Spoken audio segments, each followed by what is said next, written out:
మీ business ఏదైనా మీ ఊర్లో promotion చేయాలంటే అది సుమన్ టీవీతోనే సాధ్యం. ఇప్పుడే సంప్రదించండి.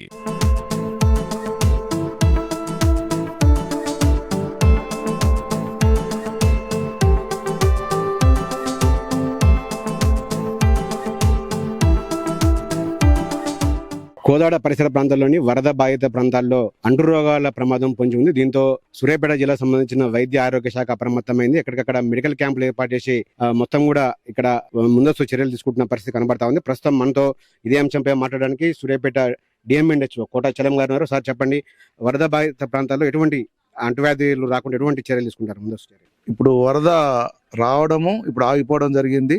ముఖ్యంగా ఈ వరద వచ్చిపోయిన తర్వాత ఫ్లడ్స్, పోస్ట్ ఫ్లడ్ ఎఫెక్ట్స్ లో కోల్డ్, కాఫ్, మైల్డ్ ఫీవర్స్ రావడం జరుగుతూ ఉంటది. అదొక వైపు. రెండో వైపు నీరు కలుషితం కావడము, కలుషితమైన నీరు తాగినప్పుడు మరి జాండీస్ లాంటి వ్యాధులు, బంక విరేచనాలు, నీళ్ల విరేచన లాంటి వ్యాధులు కూడా రావడం జరుగుతుంది. మరి ఈ విధంగా జరగకుండా ఉండాలంటే మనం కొన్ని ప్రివెంటివ్ స్టెప్స్ తీసుకోవాల్సిన అవసరం ఉన్నది. అలాంటి ప్రివెంటివ్ స్టెప్స్ ని మా యొక్క ASHA workers, ANMs, supervisory team ఇల్లు తిరిగి ఏ పద్ధతిలో సురక్షితమైన నీటిని త్రాగాలి అనే విషయం పైన కూడా చెప్పడం జరుగుతూ ఉన్నది. మరి ఆ నీటిని కాచి వడబోసుకొని తాగే పద్ధతిలో ఉంటే బాగుంటుందనే విషయాన్ని కూడా ప్రజలకు తెలియజేయడం జరుగుతూ ఉన్నది.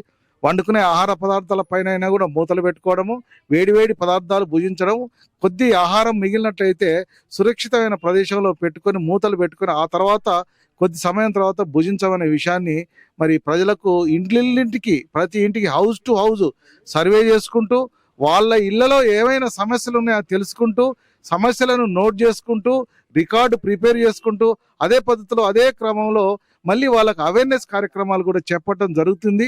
మా యొక్క ఆశా వర్కర్స్, మా యొక్క ఏఎన్ఎంస్, మా యొక్క హెల్త్ సిబ్బంది, సూపర్వైజరీ టీం అందరూ అప్రమత్తమై పనిచేస్తున్న విషయాన్ని మీకు తెలియపరుస్తున్నాం. కోదాడ పట్టణంతో పాటు కొన్ని గ్రామాల్లో పూర్తిగా ఫ్లడ్ ఎఫెక్ట్ బాగా ఉంది.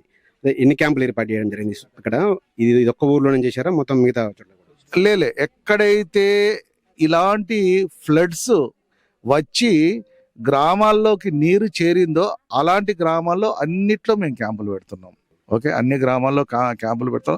తొగర్రాయ కాదు, అక్కడ చిమిరియాల, గోండ్రియాల అటుపక్క సైడ్ ఉన్నది.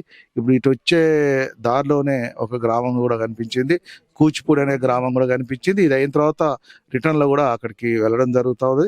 వీలైతే ఇటు పక్క అవతల 300 చిల్లర ఇళ్ళు కూడా ఉన్నాయనే సంగతి, యువతల 550 చిల్లర ఉన్నాయనే సంగతి మనకు తెలియపరచడం జరుగుతుంది. ఇటు పక్కన 3 క్యాంపులు పెట్టడం, అటుపక్క కూడా క్యాంప్ కండక్ట్ చేయడం జరుగుతూ ఉన్నది.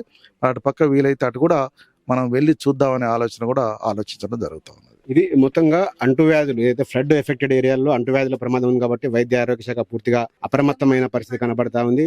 ఎక్కడికక్కడ మెడికల్ టీంలు మొత్తం కూడా యాక్టివ్ గా పనిచేస్తున్నాయి. ఇక్కడ ఫ్లడ్ ఏదైతే గ్రామాల్లోకి నీరు వచ్చిన ప్రదేశాల్లో దగ్గు, జ్వరము, అదేవిధంగా కలుషిత నీరు త్రాగడం వల్ల జాండీస్ వంటి వ్యాధులు వచ్చే ప్రమాదం ఉంది కాబట్టి ఆ ముందస్తు చర్యలు కూడా చేపడుతున్నాము. ఇంటింటికి వెళ్ళి కౌన్సిలింగ్ చేస్తున్నాము. ఎటువంటి రాజులు రాకుండా ముందస్తు ఏర్పాట్లు అన్ని కూడా చేస్తున్నామని డిఎంఎన్హెచ్ఓ కోట చలం చెప్తున్నారు.